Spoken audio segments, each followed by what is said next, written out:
Persons listening to this show should experience varying degrees of euphoria and might radiate a warm glow of truth from their entire being. This phenomenon sometimes lasts hours after a typical brain massage. If you are listening with another lights-on listener and they begin to glow, don't be concerned.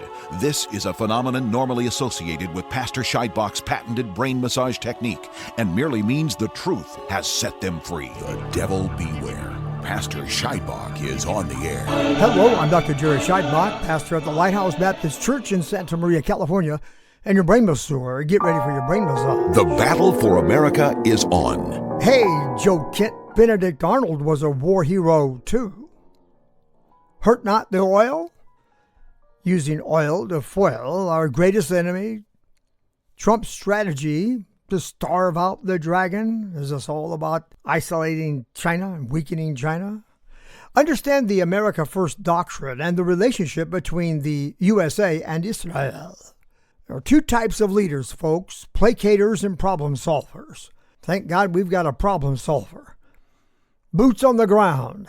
The expression refers to the deployment of American soldiers into a field of battle. You know, to do what they've trained for. I'm just saying, that's the mindset of the American soldier who was in the Army. I've talked to these guys. I know I didn't go off to battle. I got to stay at the base there at Fort Ord and run errands and play around with the base newspaper, stuff like that. But I can tell you that's the mindset of the American soldier, readiness to engage the enemy on his land so that we don't have to engage them on ours. Iraniac update. And remember, the IAC, Iraniac, that talks about somebody that's obsessive and driven by some kind of an ideological narrative or some insanity. Whereas Iranian, that refers to the people, because the IAN suffix suggests that. Anyway, numerous reports are surfacing informing us that members of the Islamic Revolutionary Guard Corps are fleeing into Afghanistan, Turkey, Pakistan, where else? A few other places, and even into the West. Okay, my friends, it's time for your brain massage. Truth served here, flavored with delectable wit, succulent sagacity, luscious logic. A gourmet meal for the mind. Most of you have heard about Joe Kent. He was a guy working in the Trump administration in Gabbard's D&I office, I understand. And he resigned because in good conscience, he just couldn't support this war. What a bunch of nonsense. And everybody's afraid to touch him. He was a leaker, by the way. The guy was leaking. You gotta be kidding me. That's like, in a time of war? That's total treason. But anyway. Oh, Joe Kent. He's a war hero, so nobody can touch him. Hey, you can't question him. He's a war hero. Let me tell you something. Benedict Arnold was a war hero, too. Yeah, old Benedict, remember him? The traitor was one of the most capable and aggressive officers in the early years of the American Revolutionary War. His record up to 1780 shows repeated bravery, initiative, battlefield success, savvy. The guy was good at his job, often at great personal cost. By the way, he was wounded twice, and his service was rewarded with promotion to Major General in George Washington's army. However, he got entangled toward the end there in various financial disputes. He drew some accusations of corruption, married a British sympathizer, which raised eyebrows, faced charges that provoked Washington to reprimand him, and this downward spiral ended in his being exposed as having earlier become a traitor joining the British side. Joe, are you taking notes? Neither Benedict nor you can hide treason behind an otherwise honorable service record. Using oil to foil our greatest enemy, Trump's strategy to starve out the dragon, referring to China. You know, the Venezuela thing, the Iran thing, the Cuba thing, all of these things have the greatest impact upon our greatest enemy, our greatest threat, which is China. What is the strategy of Hormuz? I understand it's Hormuz, but anyway, who cares? The notion that Trump's team was caught off guard when Iran moved to close the strait is absurd. You know, I mean, consider all the evidence of short-sightedness that we've seen from this president. I mean, almost as much as we had of Biden's addled brain. This is nonsense. You've never seen anything like the number of times, that Trump has been caught off guard. It's just stunning. Or what's more amazing is the number of times his enemies thought they had him, only to watch him kind of grin and or sometimes grimace at the inanity of it all. And then just at the right time, walk right out of their snare as if it was Houdini shaking off some handcuffs. It would certainly be the most remarkable thing any of us has seen if, in fact, the Trump team was caught off guard by something so obvious to everybody, including moi. I mean, this is something that even Biden could have noticed if he'd paid attention.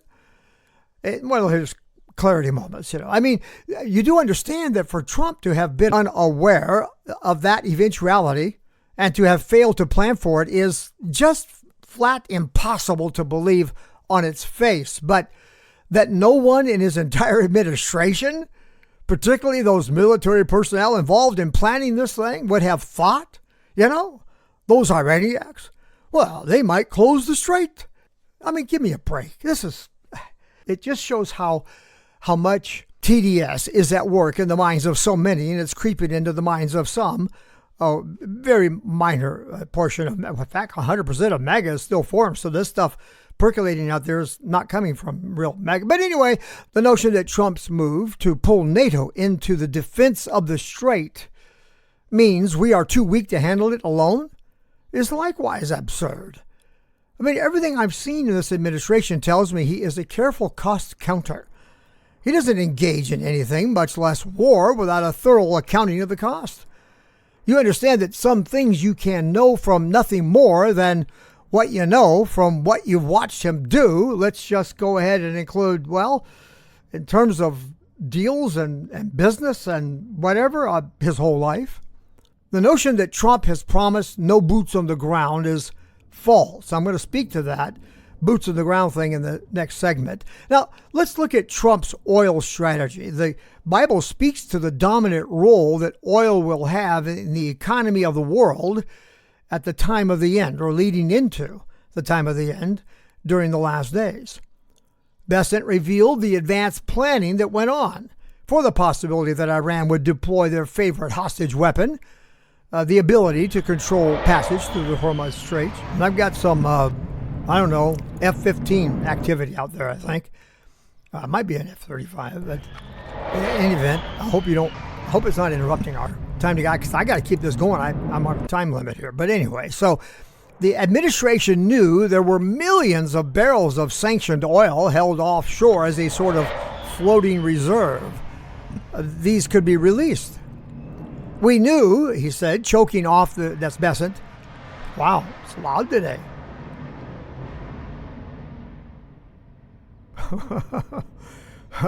Well, I wonder if Iran's planning to attack off the West Coast here. I don't know. But anyway, the administration knew that we had a floating reserve out there that we could release. We also knew that choking off the strait would minimally impact the United States. Some impact, but only minimally. But it would significantly impact NATO and would critically impact China. And the United States would use these floating reserves by releasing them for delivery, easing back on sanctions. And I mean, we had a plan, okay? Another strategy put in place to address the closure of the strait included a plan to release some of our own reserves, encouraging NATO to do the same. So not only the floating reserves, but we also thought we could release some of our own reserves and encourage NATO to do the same, since it does impact them, actually more than it would impact us. And also use it to draw the allies to step up and defend themselves and defend their own interests. This idea of riding on us, it's over. That era is gone, folks. That ship has sailed. I think Trump anticipated that NATO, when called upon, would balk, allowing the United States then to use the Ukraine card and just say, okay, well, you get Ukraine, we'll take care of the strait. And openly shame and embarrass NATO members until they cried, Uncle Sam, and step up to do what's right to be done, or else be left holding the bag on Ukraine. And then finally, along the way, coming back begging for the United States to help with hat in hand. I see these events moving us toward the dismantling of NATO, the unraveling of the United Nations, preparing the way for the rise of the 10-king federation of Western powers that is prophesied by Daniel in Daniel chapter 7. I see these movements as shaping history toward the fulfillment of some very significant prophecies, with the pieces coming together for the appearing of the man of sin, the beast, the Assyrian, the son of perdition, the Antichrist. And no, it's not Trump. He's not Assyrian. More on that probably Sunday night in my pulpit. Understand the America First doctrine and the relationship between the USA and Israel. Some jump to the confusion anytime there is a ripple in the relationship between Trump and Bibi June that, oh no, the alliance is unraveling. Silly. Lately, Israel has engaged in an independent action attacking Iran's South Pars oil field. I've got a map in my notes to help you identify where that's at if you're interested. Trump expressed dissatisfaction with Israel's actions and spoke with Benjamin Netanyahu. By the way, his name means son of the right hand, which indicates strength. That's Benjamin, and Netanyahu means given by God. Israel promised not to go after what Trump considers civilian targets, or that he wants set aside in order that Iran, when they do emerge to take their country back, will have something there to work with. The difference between the United States or Trump approach to Iran and the Israeli or Netanyahu approach to Iran is actually very, very close, and with a very simple distinction. Trump wants to preserve as much of the economic infrastructure of Iran as possible so that the Iranian people will have something to work with when they recover their country from the barbarians. Bibi June, by the way, Bibi June, that's a term of endearment or a sarcastic expression meant to put a jibe in the mind of those regime Iraniacs from the Iranians, but also to send a message, hey, Israel, we love you. We love you, Bibi June, way to go. Okay, anyway, because it means Benjamin, we love you, or Benjamin love, Benjamin whatever. It's a term of endearment. And what I'm getting at is that Bibi June understands the barbarian nature of the current regime and believes nothing will break them short of total annihilation. Either we tear down their world and kill each and every one of the radical jihadis, or they tear down the entire world and die while doing it. I'm going to have to take my break right here a little earlier than I planned. The interruption has gotten in my way, but God bless you. Hold on.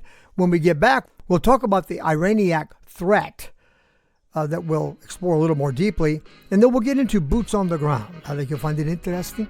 Hold on, I'll be right back.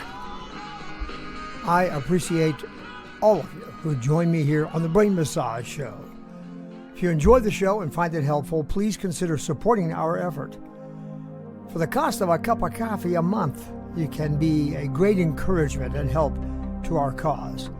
Go to brainmassage.net and make a one-time donation or set up a monthly gift of whatever amount appropriately fits your budget, what you can do, and it shows your appreciation for the program. God bless you, my friends. Thank you very much. The devil beware. Pastor Scheidbach is on the air. Hello and welcome back. I'm Dr. Jerry Scheidbach, pastor at the Lighthouse Baptist Church in Santa Maria, California, your brain masseur, and Paul Revere's lantern lighter, lighting the lamps in the church belfry arch, signaling the enemies on the march, an enemy that will steal from us our liberties. The difference between Trump June and Bibi June, remember June is a suffix added to a term or a name that is intended to make it into a term of endearment, like Trump love or Trump dear, or and so on. So Trump June and Bibi June, the difference between them is Trump has hope that he can achieve his objectives without utterly destroying the economic infrastructure of Iran.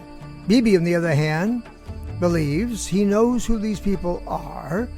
They are Iranians, madmen that cannot be broken in battle, but must be physically wiped out and driven out of the land. So they have a much more aggressive approach.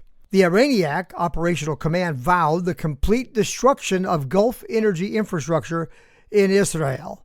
if Israel launches another attack like the one lately in which they went solo and attacked the oil fields of South Pars. You can see this map, kind of help you understand what's going on here with this. When dealing with the Iranians, it's a choice between the destruction of their world or ours. The Iranians will Thanos, if you understand the reference, the entire world, if they are allowed to have the power they seek. Islam is a bizarre hybrid of political nihilism with self-righteous religious zeal. Totalitarian fanaticism is what you might call it, demanding an absolute conformity. They see dissent as treachery. If a woman doesn't wear the hijab, they want to kill her. It's nuts. They subordinate everyone to the service of the tyrant, whose service is connected inextricably to the cause. For example, the Iranian president, Masoud Pezeshkian, warned that further attacks by Israel on the oil infrastructure of Iran could lead to, quote, uncontrollable consequences, end quote, that could, quote, engulf the entire world, end quote. They always talk like that. And our experience with these Iranians is that a warning of this kind almost always should be understood as a threat. Occasionally, tensions rise between Trump and Bibi June. Trump's approach is hopeful. Benjamin is cynical. I vote for Trump's approach. I fear, however, that in the end, Benjamin's will prove to be the only path to completing this mission. My heart votes for Trump's plan, but my mind tells me it's very likely to go in the Benjamin direction. Let's pray that hope prevails. Two types of leaders, my friend, placaters and problem solvers. The placater feeds the beast that's eyeing him for lunch in hopes it will be content with a full stomach to leave him alone and let him live.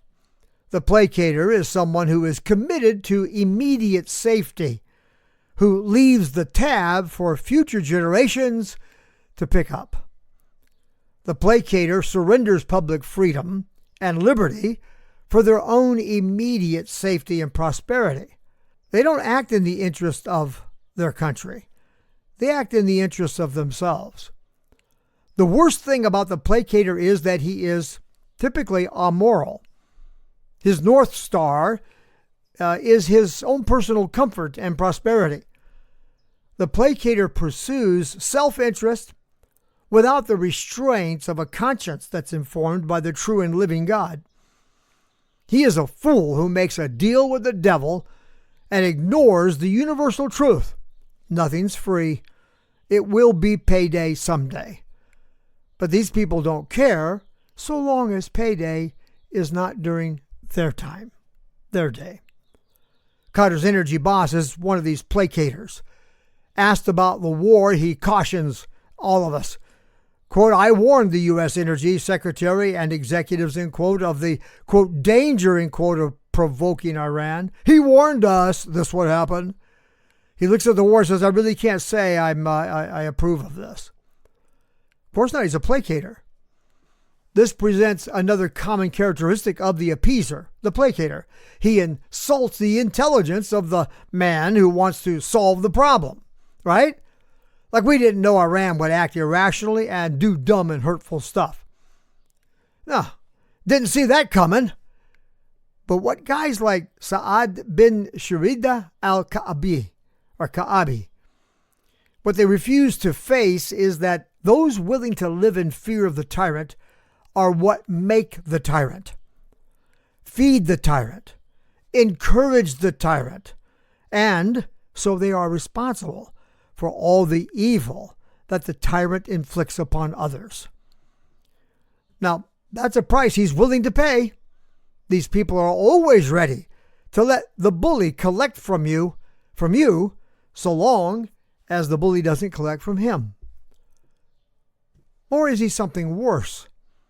Is this Saad dude ideologically in alignment with the Iranian regime? If so, he is an enemy of peace, the enemy of the Iranian people, a supporter of tyranny and tyrants and oppression. a tyrannical oppressor in his own right, at his own level. The problem solver addresses the actual problem, stays focused on that.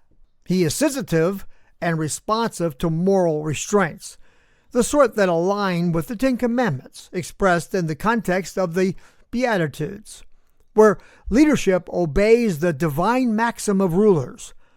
The God of Israel said, "The rock of Israel spake to me," said David, "he that ruleth over men must be just, ruling in the fear of God." Okay, let's get into the question about whether Trump promised us there would be no boots on the ground. The expression refers to the deployment of soldiers, American soldiers, into a field of battle on a foreign land, to do what they've been training for. And I'm just saying that's the mindset of the typical American soldier. Readiness to engage the enemy on his land so that we do not have to engage them on ours. Now, you've heard me say I don't want boots on the ground in Iran. If you've listened, you've also heard me say that I really don't see how this is going to be avoided. Deploying the Marines is clearly a boots-on-the-ground action. Now, the difference between a Marine Expeditionary Force and an Army infantry deployment is mostly scale and objective. But another difference is that the Marines are specifically trained for amphibious assaults, sea to land, or coastal operations. The Army is not. Also, their mission, that is the Marines' mission, is typically more defined with a focus on a limited objective. They will execute a mission to take out a specific threat, for example, or to initially secure an area like a beachhead or something like that, whereas the Army infantry would be deployed to hold a region or an entire country sometimes, a large area, for an extended period. So essentially, Marines are called in to address and neutralize an immediate and focused threat, a specific threat. The Army infantry is mobilized when there is a need to address a larger general threat, where there is a need for a sustained invasion force to take and hold large areas of an enemy's land for an extended period. Many people seem to think Trump has promised no boots on the ground, but Trump has never promised no boots on the ground. Well, he did make that promise as part of a negotiated peace deal between Russia and Ukraine.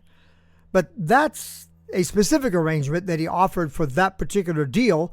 It has never been a general statement of his war policy. Now, here from the California Post, which is the New York Post, especially for California. Trump, quote, "Trump won't rule out sending U.S. troops into Iran if necessary." In this article, he is quoted as saying, "Every president says there will be no boots on the ground. I don't say it." He went on to say, "I say probably don't need them, or if they were necessary." Now here's a Stars and Stripes headline, quote, "Trump says U.S. not afraid of boots on the ground as it runs Venezuela during transition," end quote. Now, Islamist jihadis are the only people I know who actually purpose the deaths of their own people and soldiers as a war strategy. Now, actually, the Japanese had a war strategy that involved commanding troops to commit kamikaze attacks. But we have many stories of brave U.S. soldiers who have willingly sacrificed themselves to protect their fellow troops or to advance a mission. But I don't know of any military strategy that involves sending troops into a battle to die. But that is the way we get it done. Patton clarified that. No one ever won a war by dying for their country. Soldiers win wars by making the other guy die for his. American mentality is different here. Some military missions may be rightly called suicide missions, but they're never ordered to take them. They're never imposed on soldiers. And also, these soldiers don't actually go into these missions planning to die. They might have a heightened expectation that they might, but it's different. It's a different mentality. We value life. Thinking of the kamikaze system in World War II Japan, did you catch the exchange that occurred during a Japanese delegation meeting between Trump and Japan's Prime Minister, Sanae Takaichi, and some Japanese reporters? One of the Japanese reporters asked a really tough question. He was looking for a job at CNN, I think, or maybe CBS. He asked President Trump, why did he not tell U.S. allies, like Japan, about his plans to attack Iran? Well, Trump grinned. He said softly, well, You can't tell people in advance. You rely on surprise. He said, you of all people appreciate surprise, right? He did this very nicely, I thought, and soft, but it was pointed. He asked in his own inimitable style, we wanted surprise. Who knows better about surprise than Japan? Why didn't you guys tell me about Pearl Harbor? He laughed. And said, this guy, anyway, that exchange was quite interesting. And people were trying to make a big deal out of it. I thought the prime minister did look quite uncomfortable. She should be uncomfortable with that reporter. Of course, Trump haters piled on about the awkward Pearl Harbor joke. I love Trump. I love it that he's not a typical effete, all velvet, no steel, impressed by his own niceties, amused by pretentious tact. I like it when he's American.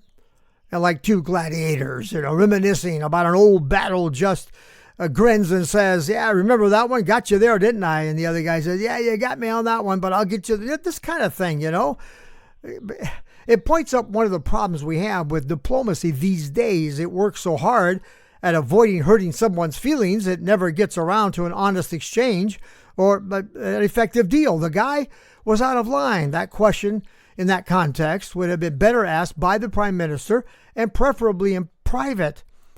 If you try a gotcha with Trump, expect to get got. Anyway, I prefer a straight shooting cowboy to an exquisite effete.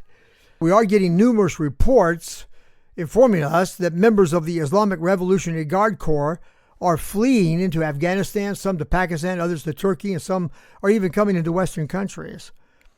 And this is exactly what I've been praying for, and I'll encourage you to pray for the same, that the Islamic Guard would begin to think whether death to America is really a life goal, a policy worth dying for.